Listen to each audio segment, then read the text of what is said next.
alicerce para a construção de uma família feliz. Tem tudo a ver com o que a gente conversou aqui, de forma assim muito rápida, milionária, sem dúvida, nessa entrevista simples nossa aqui.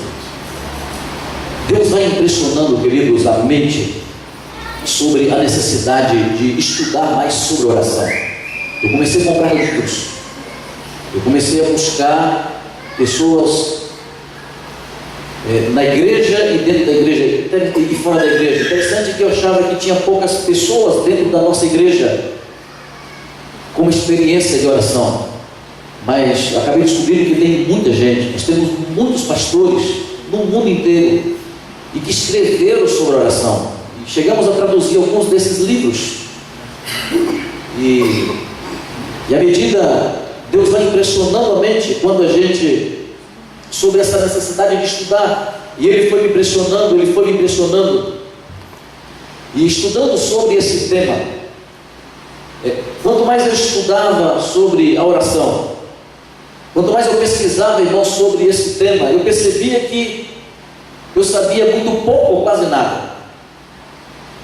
E você vai percebendo que você está apenas penetrando em um grande oceano, e você consegue assimilar apenas algumas gotinhas desse oceano. Mas essas gotas, irmãos, retornadas deste grande oceano, ele começa a trazer significado à tua vida. Essas gotinhas, pequenas gotinhas retornadas do oceano, começam a trazer um significado tremendo à tua família, começa a ampliar a tua visão, começa a mudar a tua vida de forma assim significativa. Eu começo perguntando nessa noite: por que orar? Por que orar? Eu imagino que muitos de vocês já fizeram essa pergunta, mas eu não estou falando, irmãos, aqui do porquê, no sentido de repente de uma necessidade que você tem, mas no contexto da soberania de Deus. Você precisa entender a introdução dessa mensagem aqui. Deus conhece tudo, não é verdade? Antes de você falar, Ele já sabe o que você vai falar. Deus também conhece as minhas necessidades, Ele sabe o que eu preciso. O Senhor sabe, irmãos, o que eu necessito neste momento, e como o Pai de amor que Ele é, nós também entendemos, nós também aprendemos desde criança que Ele quer suprir as nossas necessidades. Então vem a pergunta: por que eu tenho que pedir o que Deus já sabe o que eu necessito, uma vez que esse Deus me ama e está disposto então a me abençoar, a me dar aquilo que eu preciso? Então não é uma pergunta lógica. As minhas orações têm importância, afinal Deus não vai fazer o que Ele quer de qualquer maneira. Eu não sei se você já ouviu alguém questionar. De vez em quando a gente encontra um jovem aqui, outro ali, questionando essas coisas. Eu já encontrei pessoas dizendo assim: pastor, olha, Deus é soberano, Deus não é todo poderoso, então no final não vai ser exatamente do jeito que Ele quer? Se tudo então vai terminar do jeito que Deus quer, por que então eu tenho que gastar tempo orando? Porque esses projetos da igreja de 40 madrugadas com Deus, por exemplo, não deixa de ser lógico. Uma outra pergunta: Deus precisa que você ore, ou simplesmente Ele quer que você ore? O que você acha? Deus precisa que você ore? Ele necessita que você ore? Ou Ele simplesmente quer que você ore?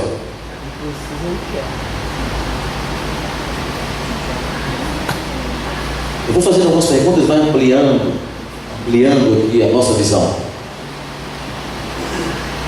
É possível, irmãos, que a vontade de Deus seja frustrada de alguma forma na minha vida?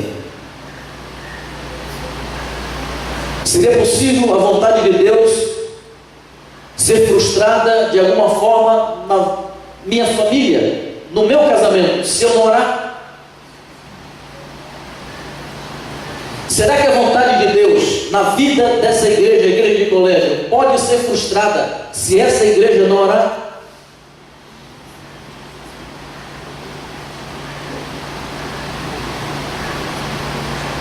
Mas eu volto a enfatizar: se Deus vai operar algo, independente de orarmos ou não, então de fato Ele não precisa que peçamos nada, e não temos que desperdiçar o nosso tempo orando. Eu tenho algumas declarações, tenho várias aqui, eu vou citar apenas duas delas. Creio que a oração é uma necessidade, diz Bonhoeffer. As nossas orações podem causar transformação, trazer cura. As fortalezas podem cair quando e porque nós oramos. Uma outra citação diz o seguinte: Deus trata com o mundo através da oração. Quanto mais oração houver no mundo, melhor o mundo será. Mais poderosas serão as forças contra o mal. Irmão, se você acredita nisso aqui, se você concorda com essas duas citações, a sua vida será completamente diferente daquilo que tem sido até este momento. Mas a resposta, irmãos, à pergunta por que orar, nós encontramos no plano original de Deus, quando Ele criou os nossos primeiros pais, Adão e Eva. Primeiro você precisa entender uma coisa interessante. Você sabia que o nome Adão significa humano? Deus chama os nossos primeiros pais, Adão e Eva, de Adão. E o nome, irmãos, a palavra Adão significa humano. Deus fez então o homem e chamou de homem. Ele fez o humano e chamou de humano. Deus criou Adão e chamou de Adão de humano. E você sabe o que isso significa? Aquilo que Deus planejou para Adão, Ele planejou para toda a raça humana. Então, para você entender o plano de Deus para a sua vida, basta você entender o plano de Deus para a vida de Adão. Abra sua Bíblia em Gênesis capítulo 1, e nós temos aqui um verso extremamente esclarecedor. Capítulo 1 de Gênesis, o versículo 28. Mas vamos ler o versículo 27. Eu quero tirar dois verbos do versículo 28. Versículo 27 diz assim: criou, pois, o homem à sua imagem. A imagem de Deus o criou, homem e mulher os criou. E Deus os abençoou e lhe disse: sede fecundos, multiplicai-vos, enchei a terra e sujeitai-a, dominai sobre os peixes do mar, sobre as aves dos céus e sobre todo animal que rasteja pela terra. E os dois verbos que eu quero, queridos, ressaltar, destacar nesse texto, é o verbo dominar e governar. E quando você estuda então a origem desses dois verbos, você percebe, irmãos, que esse domínio foi tão amplo, que Deus, que através dele, através desse domínio, Deus se autolimita e se autocondiciona a atuar na terra através do homem.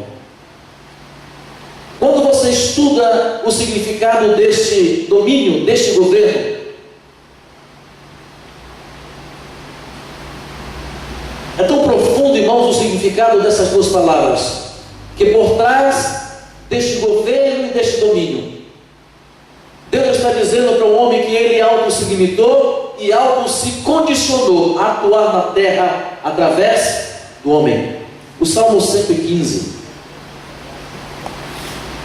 vai validar aquilo que a gente está falando aqui. Salmo 115, abra sua Bíblia, por favor.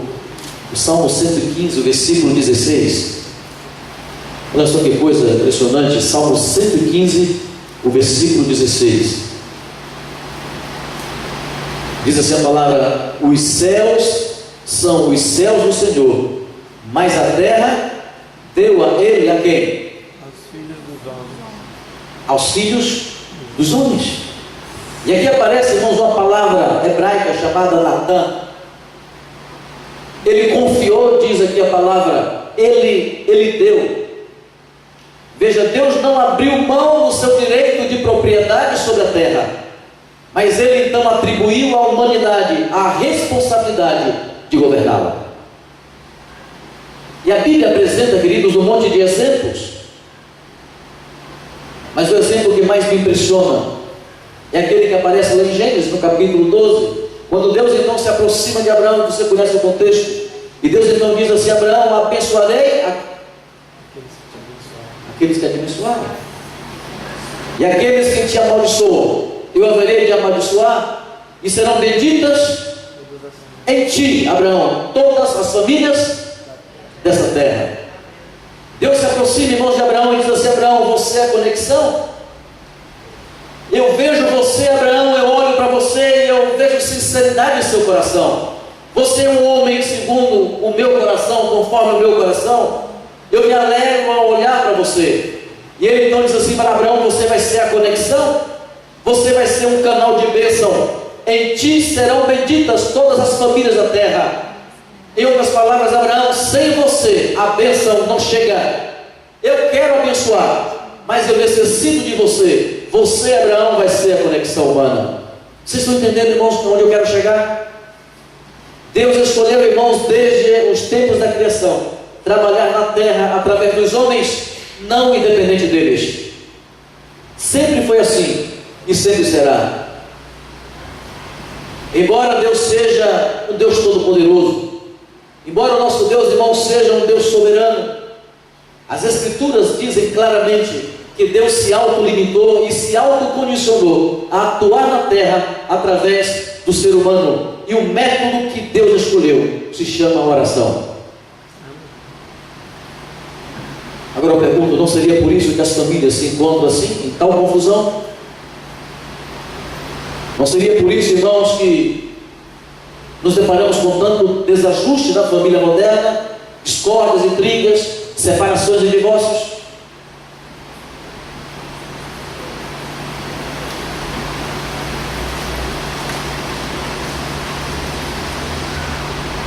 Eu fui pastor ali em Feira de Santana, quando o pastor Marcelo e sua esposa estavam lá.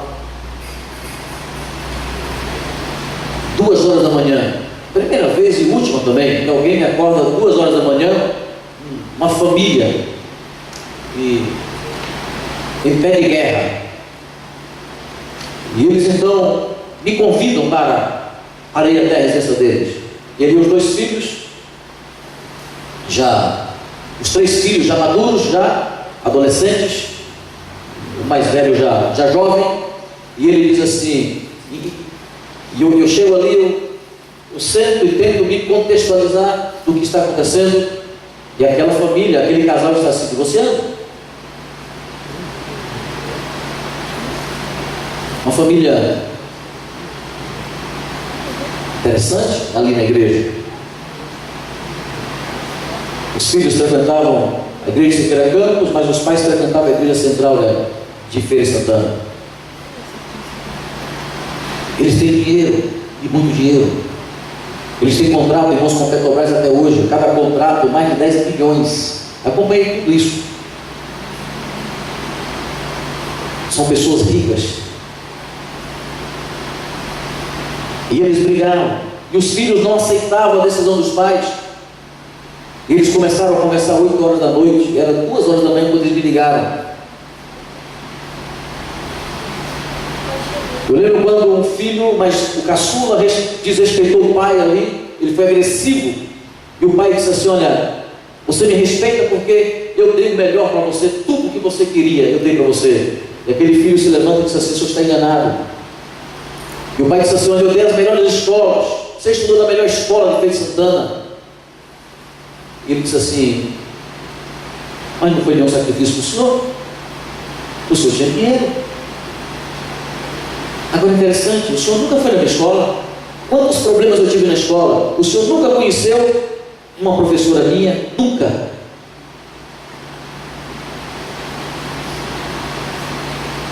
Finalmente, queridos, nós oramos alguns momentos, quando as coisas começavam então a piorar. Então eu pedia para que eles parassem, e a gente então se ajoelhava e orava. Chegou o momento, irmãos, às 4 e alguma coisa da manhã, e Deus através da oração, Deus colocou a sua bênção sobre aquela casa. E aqueles irmãos também cansados, eles descansaram ali. E eles resolveram não se divorciar mais. Amém. Eu fiz um plano com ele de oração. Eu comecei uma semana de oração, às 4 da manhã naquela casa, uma semana inteira de oração, às 4 da manhã. A metade daquela semana de oração, aquelas irmãs disseram assim: pastor, eu preciso revelar uma coisa para você. Nós tivemos muitos mini divórcios, muitos. E quando nos divorciamos durante muitas vezes, ele já foi para um hotel, muitas vezes. A gente voltava, mas a nossa volta representava uma viagem para a Europa, para Nova York, mas nós nunca experimentamos a oração.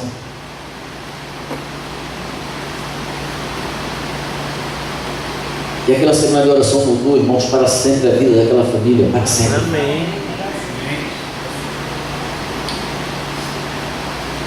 Não é que Deus quer que seja assim, mas é porque Ele quer cumprir, irmãos, a sua vontade, através das pessoas, entende? Através de mim e de você.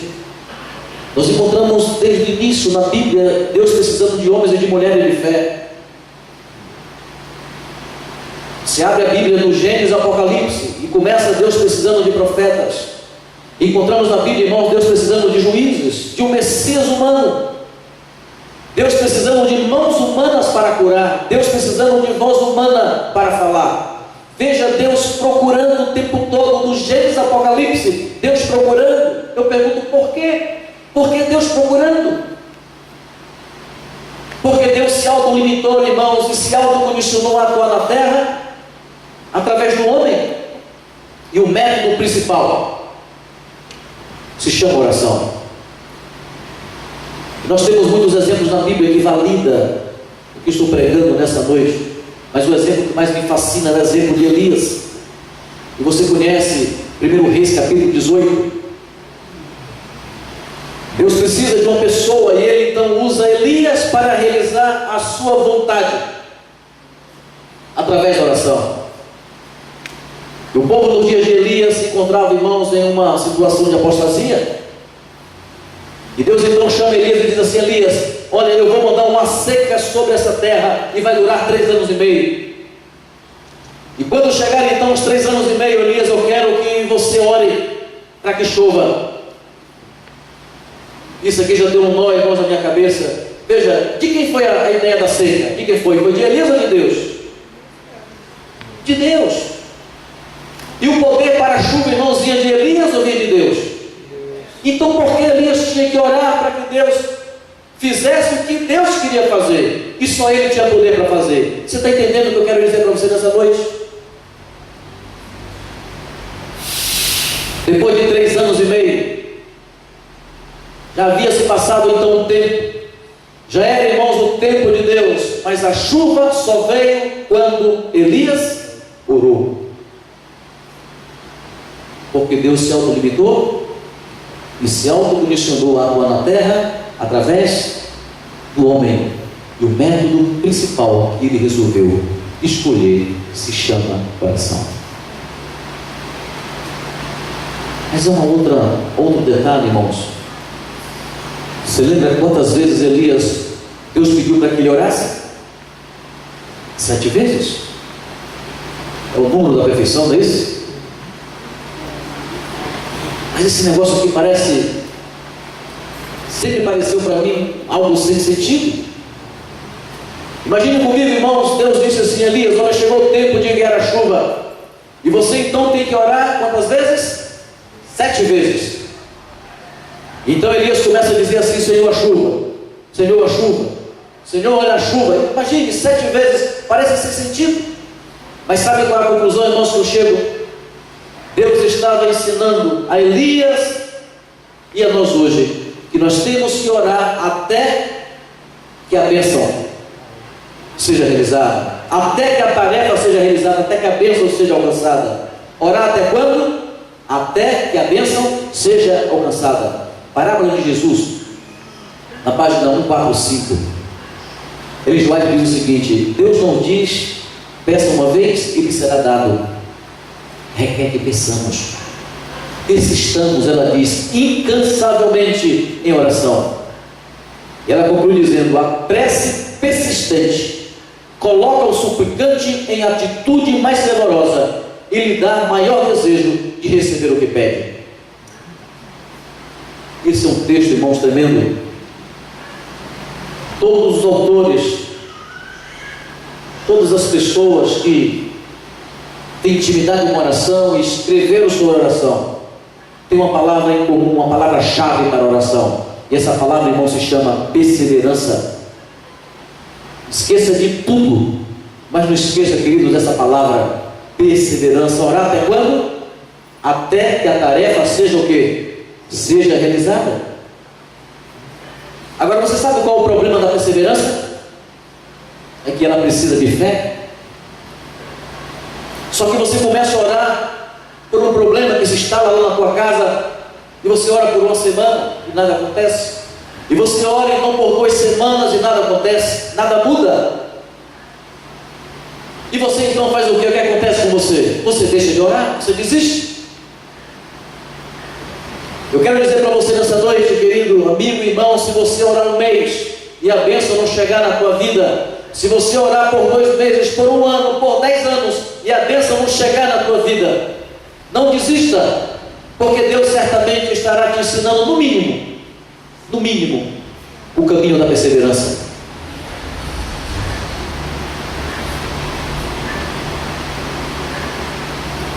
Duas outras citações de Ellen White, ela diz: quando nós reunimos em família para orar, a família celestial se une à terrena. Eu gosto mais desse texto. Você sabe, irmãos, o que significa reunir a minha família? E a família celestial então se unir a minha família? No outro texto ela diz: de manhã e à tarde, o universo celestial toma conta de cada família que ora.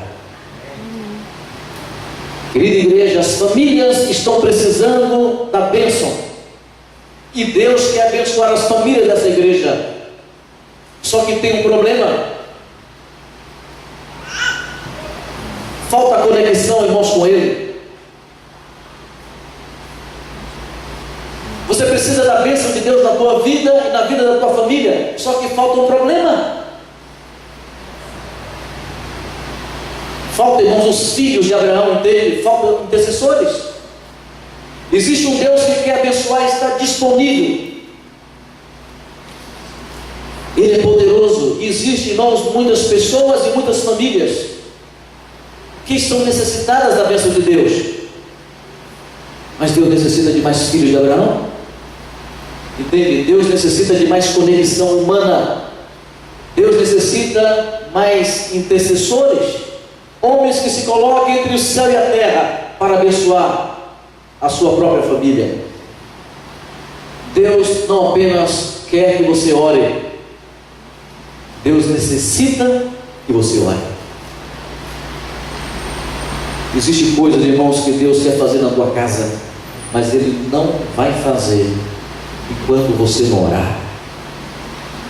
Existem coisas que Deus quer fazer na vida dos teus filhos, mas Deus não vai fazer enquanto você não orar. E deixa eu confessar uma coisa para vocês aqui.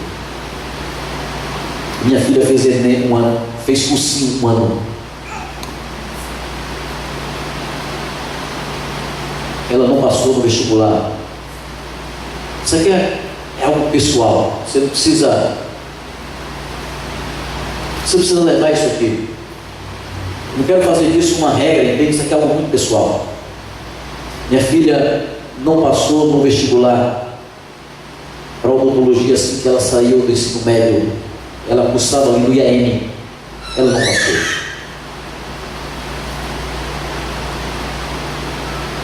E eu me senti culpado por isso. Eu fiz um plano com Deus. Eu chamei minha esposa e disse assim: olha, nós temos culpa nisso aqui. E minha esposa disse: Davi, olha, você não pode se culpar. Estamos vivendo um mundo difícil.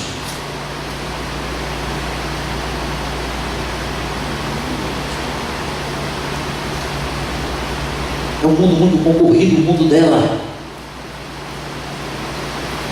Eu disse assim: mas eu sei o que eu estou dizendo. E eu convidei minha esposa e irmãos para orarmos por nossa filha. Ela fez cursinho durante um ano.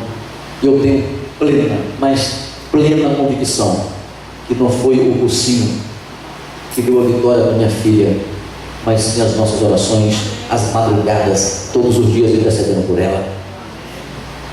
Quando eu digo que isso é pessoal, irmãos, porque existem detalhes nisso tudo que não interessa revelar para vocês, e talvez vocês não iriam entender, mas que nós conseguimos sentir durante esse momento de frustração, digamos assim. Existem coisas que Deus quer fazer, irmãos, na tua casa dele, mas Ele não vai fazer enquanto você não orar. Existem coisas que Deus quer fazer na vida da tua família, na vida da tua esposa, do teu cônjuge, mas Ele não vai fazer enquanto você não orar. Assim como existem coisas, irmãos, bênçãos que Deus quer derramar na vida dessa igreja, mas se essa igreja não orar, Deus não vai derramar as bênçãos. Deus quer derramar, irmãos, a sua bênção na vida dessa comunidade aqui, desse bairro, mas Ele não vai derramar enquanto essa igreja não interceder pelo bairro.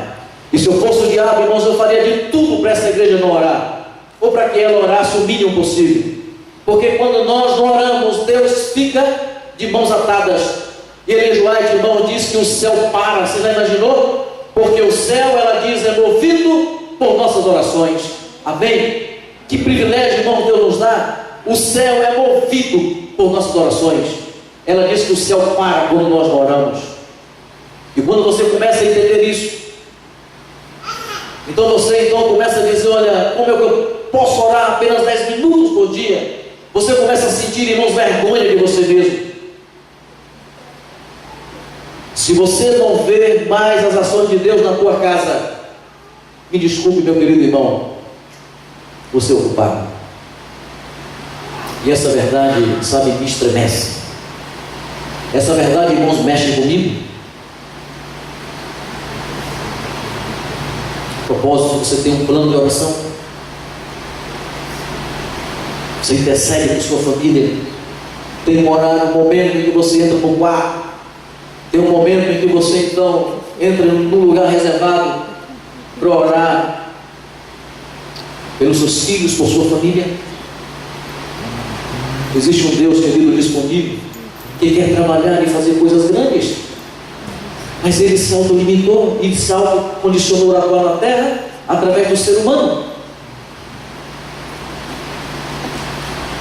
através de mim e você, que somos filhos de Abraão. Em ti serão benditas a tua própria família, diz Deus. Em ti serão benditas as famílias dessa igreja. Você é filho de Abraão, e as bênçãos dele, irmãos, são para você também. Você e eu somos, irmãos, as conexões humanas. A bênção de Deus não é mecânica. A bênção de Deus, queridos, não é automática. Diz a palavra: pedir, vem, buscai e acharei. Clama a mim, diz Deus, e eu atenderei. Deus é movido, querida igreja, por nossas orações. Você pode mudar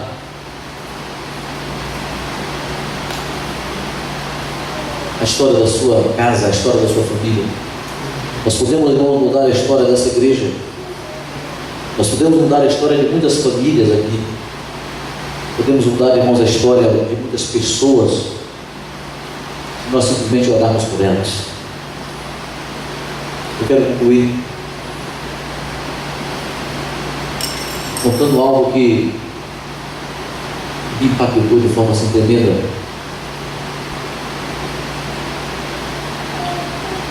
Eu fui pregar, irmãos, numa igreja em Rondônia. E quando eu cheguei nessa igreja, cheguei cedo, 8 horas da manhã. Era uma festa, era um aniversário da igreja. E ali o pastor daquela igreja nos conhecia e ele nos convidou para aquele aniversário, para aquele momento ali. E o texto que fundamentava o meu sermão naquela manhã se encontrava no Evangelho de São Mateus. Nós vamos ler. Mas eu cheguei muito cedo e eu comecei a folhear a Bíblia. Eu li o texto novamente, que eu ia pregar, mas eu resolvi ler esse mesmo texto no outro evangelho, no evangelho de Lucas. Eu achei interessante. Eu já tinha lido esse texto do evangelho de Lucas, inclusive para construção daquele sermão. Mas naquela manhã, naquela igreja, algo assim diferente saltou, entende, na minha mente. E eu resolvi então mudar o texto. Tinha alguma coisa naquele texto ali de especial que eu queria dar ênfase naquela manhã. E chegou a hora de eu pregar. Enquanto eu pregava, irmãos, uma família inteira sentada nos últimos bancos da igreja chorava, desde o momento em que eu comecei a pregar. Eu não entendia, mas aquela família chorava, irmão, mas chorava sem parar, e me incomodava. As pessoas olhavam para a família chorando, eu olhava para aquela família, eu não sabia o que eles estavam sentindo. Eu queria parar o sermão e perguntar para eles: vocês não estão bem? Vocês precisam de alguma coisa? E quando eu terminei aquele sermão na porta da igreja, aquela família, quando saiu, disse assim: olha, vocês podem ficar um pouquinho, eu preciso orar com vocês, eu quero conversar um pouquinho com vocês. E o ancião da igreja disse assim: olha, pastor, você vai almoçar na minha casa, vamos almoçar juntos ali em casa, várias famílias, e já está tarde, deixa eles irem, e à tarde a gente vai fazer uma visita à casa deles. Eu disse: tudo bem, eu despedi aquela família e eles foram embora. Nós almoçamos, e quando nós chegamos, irmãos, na casa daquela família, eu testemunhei algo, irmãos, que eu nunca havia testemunhado na minha vida. Aquela família estava toda fora da igreja, menos uma pessoa. A família principal daquela igreja, a igreja de Cacoal, uma igreja grande, a igreja central de Cacoal, a igreja grande, a família inteira. Uma igreja, aquela família, irmãos, construiu aquela igreja, iniciou aquela igreja ali, mas estava toda a família fora da igreja. Mas havia um membro da família que ainda ia à igreja, que frequentava a igreja, que não havia abandonado o Senhor. E aquele membro daquela família, irmãos, orava todos os dias. Eles acordavam às 2:30 da manhã, todos os dias para orar. Eles tinham um caderninho de oração, e aquele irmão me mostrou o caderninho dele de oração. Ele disse: pastor, olha, eu e minha esposa oramos por nossa família. Ele era um filho dele, os outros irmãos, os pais, todos fora da igreja. E ele disse assim: pastor, nós oramos, eu e minha esposa oramos todos os dias às 2:30 da manhã. Não importa o horário que a gente vai dormir, a gente ora todos os dias às 2:30 da manhã. Nós intercedemos por um monte de gente. Só que nessa noite, veja, na sexta-feira à noite, eles resolveram, o esposo resolveu tirar da lista de oração aquela família.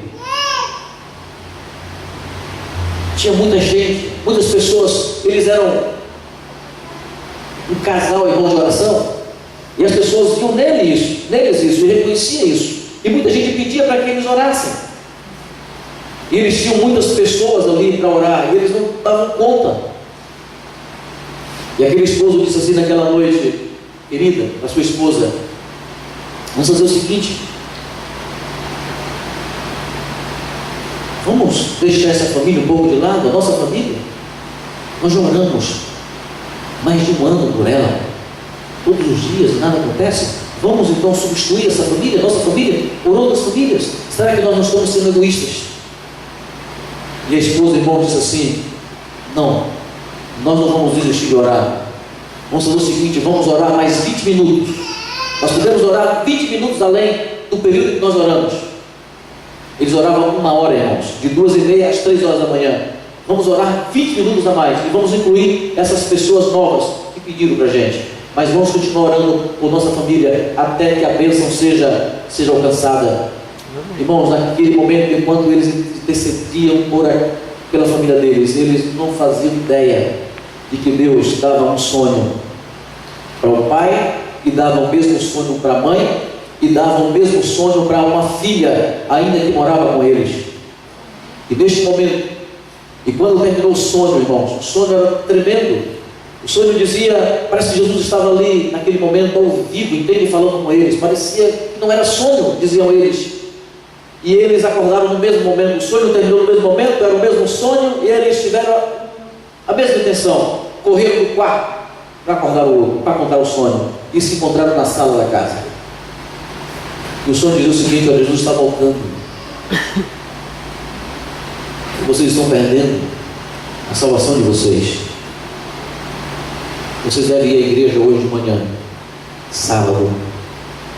Vocês vão encontrar lá um pregador. Ele é fora. Eles não sabiam que havia, estavam desconectados da igreja há mais de um ano. Eles não sabiam que havia aniversário da igreja. E ele vai ler um texto, e o texto não era em Mateus, o texto era em Lucas. E Deus no sonho deu o texto para pai, mãe e filha. Veja que coisa impressionante. Por isso que quando eu cheguei ali e comecei a pregar, irmãos, e abri a Bíblia em Lucas, eles começaram a chorar. Eles não conseguiam parar de chorar. E naquela tarde nós fizemos um apelo para aquela família. E toda aquela família, naquela tarde, voltou, queridos, para Cristo, para a igreja. Amém. Fazendo contato depois com o pastor, e diz: pastor, nós batizamos na semana seguinte toda a família outra vez. Amém. Orar até que a bênção seja alcançada. Deus tem poder para mudar as coisas, irmãos, aqui nessa igreja. Deus tem poder para mudar as coisas lá na tua casa, mas ele depende dos filhos de Abraão. Eu pergunto: você se considera um filho de Abraão? Eu quero você nessa noite dizer: Senhor, olha, eu quero ser um filho de Abraão. Senhor, eu quero abençoar a minha família. Eu quero que o Senhor coloque no meu coração outras pessoas para que eu possa orar por elas também. Deus está passando, irmãos, nessa noite aqui nessa igreja em busca de intercessores. E se você aceita o desejo de Deus nessa noite em se transformar em um canal de bênção, você tem, querido irmão, uma extraordinária arma, uma poderosa arma em suas mãos. E Deus nessa noite deseja que você então use essa arma para a transformação da sua vida, da sua família e da sua igreja também. A compreensão, irmão, dessa mensagem pode definir o futuro eterno da tua vida, da tua família e dessa igreja. E depende de você, que é filho de Abraão. Deus precisa de você. Eu quero nessa noite, irmãos, orar. Aqueles que querem dizer o seguinte: Senhor, eu quero a bênção de Abraão. Eu quero ser a conexão na minha casa. Eu quero ser, ó Deus, a tua conexão na minha igreja. Eu quero ser a conexão entre o céu e a terra. Eu quero ser o sacerdote do teu lar. Irmãos,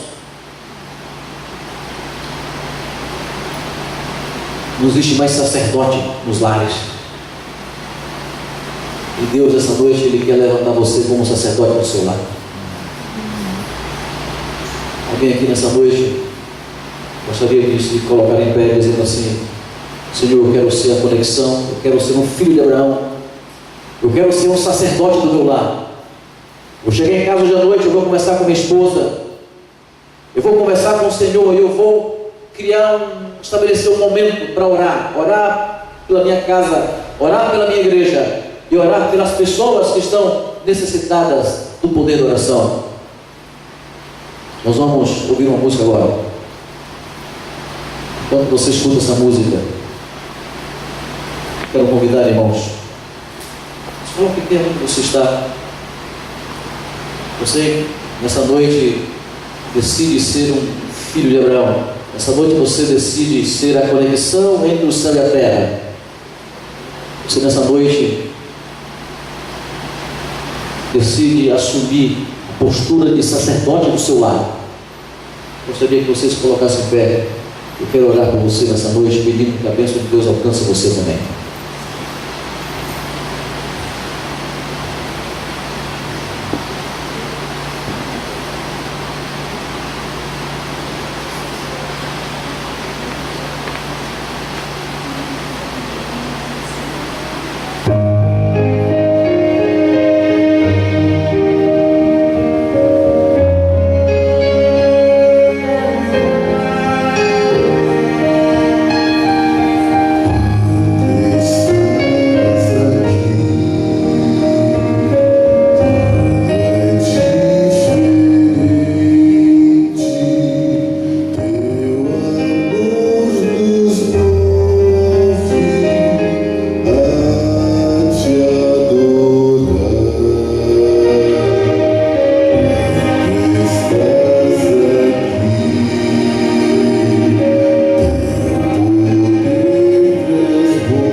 Reunimos, ó Deus, algumas famílias aqui nessa noite. A proposta dessa semana de oração é pensarmos um pouquinho na nossa família.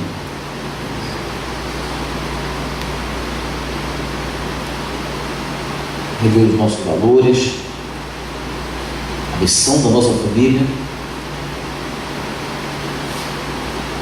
o grau de influência que, como família, estamos exercendo neste momento. Não tem nada de sensacionalismo, mas é aquilo, Senhor, que de fato nós necessitamos, nós precisamos neste momento.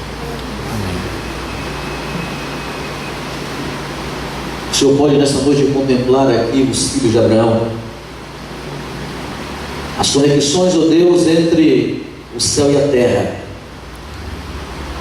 Abençoe, ó Deus, as famílias dessa igreja, as famílias presentes nessa noite.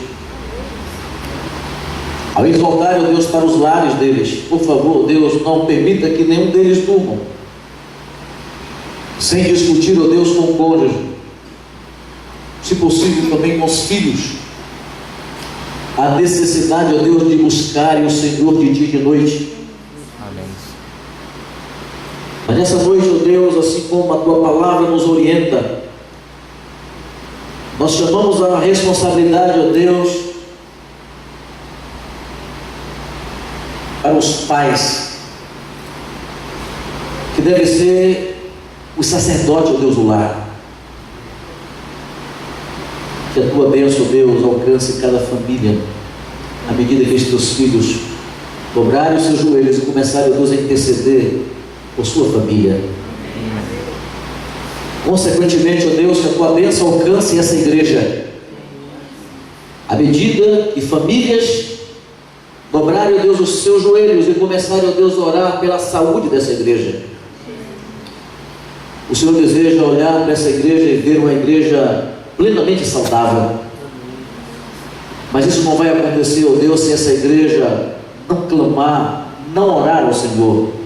Por favor, Deus, levante nessa igreja, nessa noite, começando por esses irmãos que aqui estão, os filhos de Abraão, os intercessores, Senhor, as conexões entre o céu e a terra.